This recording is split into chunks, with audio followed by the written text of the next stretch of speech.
Welcome back to the Intergalactic Space Arcade. That's right, it's water, but it does give me the opportunity to do the Mel Brooks gag from Spaceballs.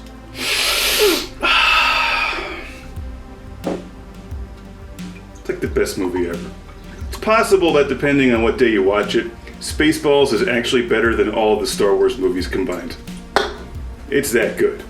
So, cheers, greetings from space, and here's a behind the scenes with Classic Game Room. What's going on? The big news this week is that the Blu-rays are on the way. The CGR 2085 Season 1 Blu-ray set, 4 discs, 15 plus hours of Classic Game Room. I just approved the masters. They're in production, probably about 2-3 weeks out, which means all hell's about to break loose because then that runs into inventory control and the holidays with the print business. So it was nice knowing you. It's going to be an exciting time of year. So as far as Classic Game Room goes, I'll be doing a lot of the 4K videos because they're fun. Gives me a chance to just kick back and play some Atari games I haven't played in a while, like Surround. Also, check this out. I had to dig this one out of the collection. One of my favorites, and of course one of the show's best obnoxious gags of all time. Double Dragon for the Neo Geo CD. You know the song. Still playing some Xenocrisis, but I don't have any of my recording software set up. Like, I have a camera, obviously. And I have I have a camera and a music studio, but I don't have any way to put HDMI into the computer anymore. I don't have a FrameMeister anymore, but thankfully I still have the Genesis and the Sega CD and all that stuff. So slowly things are coming together. My Elgato card is buried somewhere in one of like 300 boxes. So hopefully it'll just turn up one of these days. In other news, so there's a lot of Classic Game Room stuff on the way, but this is the calm before the storm for next year, celebrating the 25th anniversary. I expect there to be a lot of Classic Game Room starting 24 from scratch, with CGR leading the schedule. This year it was kind of like penned in there at the last minute because I didn't think anyone was going to watch it. So here you are, and who knew how funny the future is sometimes.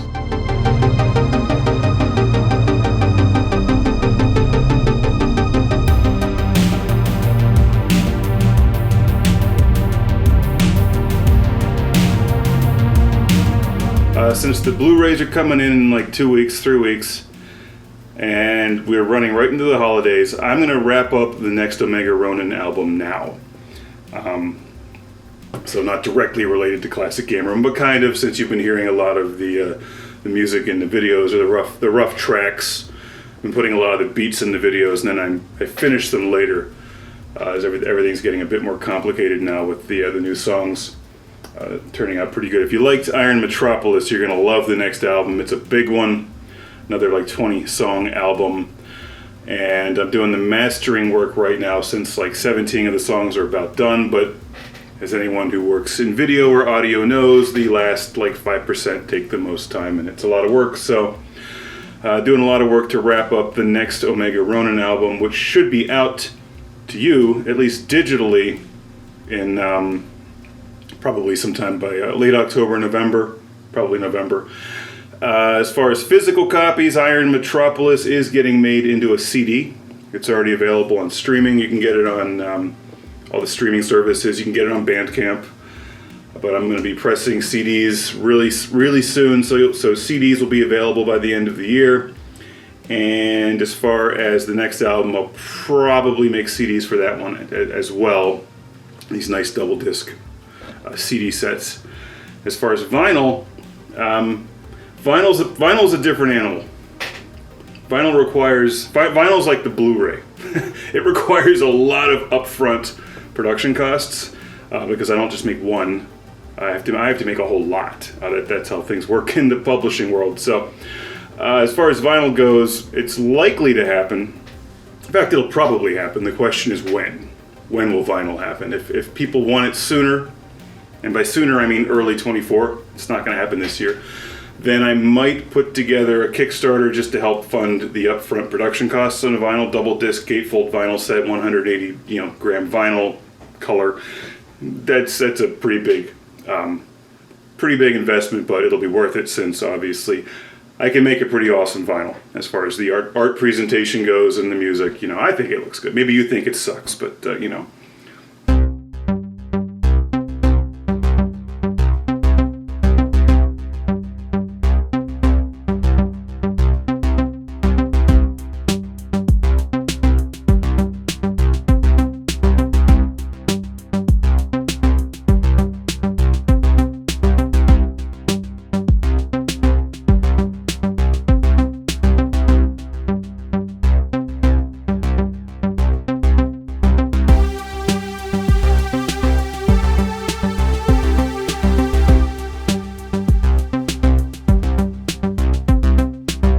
From the production standpoint, Classic Game Room, the traditional Classic Game Room reviews of new games I haven't played before are in production. It's pretty slow right now, like one a week if that. CGR 4K, moving a little quicker. Got a lot of stuff like Elysia Dragoon here in the pipeline for the Genesis. Got the Genesis and the Atari 2600 Neo Geo CD all hooked up right now. And maybe I'll throw some Vectrex into the mix as well. The Vectrex is always a lot of fun to film. And then hopefully, like I said, next year we'll open up with a lot more new stuff and some more bells and whistles. I'll be building a new set for 2085 Season 2 over the winter, so that should also provide some pretty fun videos. Or some hijinks as shelving falls on me, or I break some sort of expensive gear or something. Fun things like that. Gotta put up some new disco balls.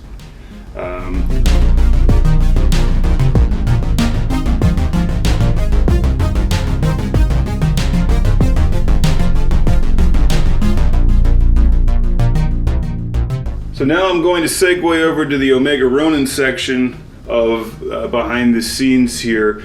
The Omega Ronin project in general has quadrupled over the last month, so I suspect a lot of that has to do with its inclusion in the videos. It makes great background music, which is of course kind of where I was going from the beginning. And thanks to those of you who followed on Spotify or Bandcamp or Apple, Amazon, whatever, because that increases the exposure and just increases the chance it's going to get played somewhere by some sort of mysterious AI algorithm or whatever. However this bizarre stuff works in the future, but it's growing. The recent album has done great, so it's part of my decision-making process on the next album to make it big. Again, why not? Why not make it big? Make the albums big, give you a lot of stuff to listen to. And they're fun to make. I need a lot of background music, so what we're going to do here is I'm going to take a look at the synthesizer. I've had a lot of requests to take a look at the gear. I'm not sure if these necessarily need reviews or not. I don't know that. I know a hell of a lot about Atari 2600. I feel like I'm still learning a lot about synthesizers. But I can certainly make some recommendations, and what I'm going to be doing is showing you a bit of the Korg Volca series here. This is the Volca FM. The Volca, I got the Volca, one of the Volca drums sitting up there on top of a speaker. But the Volca series is like an entry-level real synthesizer from Korg. Every one of the major synthesizer manufacturers makes an entry-level series, like Roland makes their little Era series. Moog even has one. I forget what it's called, but they have a fairly affordable one. And Korg has a bunch of these Volcas, battery-powered. They're pretty simple, but you can plug your own keyboard into it using MIDI, and it does a great job. In fact, you're going to hear that I filmed a segment earlier where I started to work with this on a song. It's actually one of my favorite songs on the upcoming album because it's so unexpected. This thing makes very cool sounds, but it's not like the normal, what I would consider the normal synthwave sound. But I took this one synthesizer sound, or a couple different sounds, and just worked with them in the processing after the recording, throwing on reverb, and just like syncing them into this mix. It really turned into something very cool. And then I'll show you a bit of the drum machines as well. So stick around. Let's go have some fun. So I'm wrapping up the next Omega Ronin album here. I'm just sort of putting the last few songs together before I start final mixing and mastering and all that stuff. And this might not be exciting to anybody else in the world but me, but this is the first time that the Korg Volca FM will be in in an Omega Ronin song, because I just wanted to give this one song on the album a totally different sonic character. And the Korg stuff sounds completely different than the Roland keyboards and Moog. And for those of you asking about synthesizers, about real hardware and entry-level hardware, like just getting started, not breaking the bank, check out the Korg Volca series. There's a whole bunch of these. They're battery-powered. There's bass keyboards. They've got like drum machines. I have 2 of them. And been on the fence about keeping it, maybe just selling them off. I feel like I haven't really been using them a lot. But I decided to break this one out and just really tweak the sounds. And it's got a cool, there's a bunch of cool presets in there that you can adjust. But it works well on the album as a whole because it's completely different than the Juno. And this particular song opens with the FM, and then I'm playing around with like this.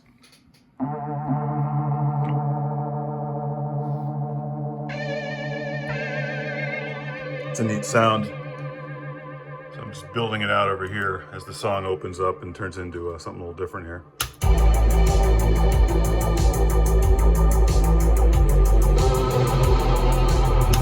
Now that bass line's coming from this guy, so a little heavier piece of hardware on the bass, but anyway, these are neat. Korg Volca, check them out. You can find them on sale frequently around the holidays.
Here's a fascinating piece of gear I picked up a while ago used. This is the Nord drum.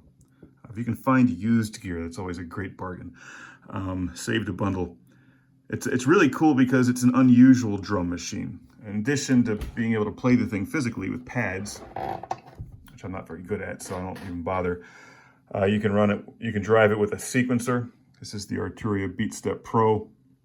Pretty nice device. You can also use this thing to sequence other synthesizers, everything from that Korg I showed earlier to the Moog gear to whatever. This is a really nice piece of gear, but it's perfect for the Nord drum. And each of the pads here is linked to one of the drum sounds. There's 6 drum sounds. That one I have not assigned, so that's like the default sound. And when I hit play,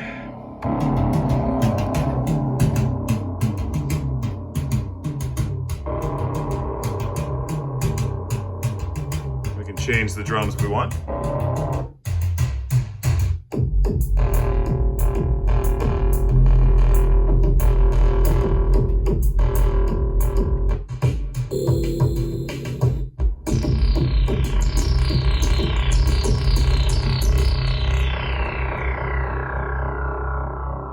It's a kit I use on a different song and a different drum beat.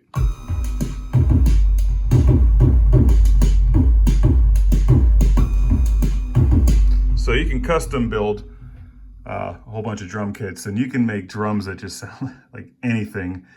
And it does a lot. This is such a different drum machine than the typical Roland stuff or anything else. It's really cool.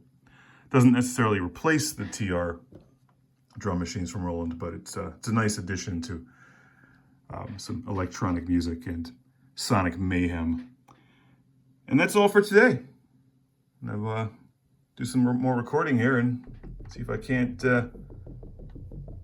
make something happen. You never know when the magic happens, or when something just downright sucks. I guess we'll find out.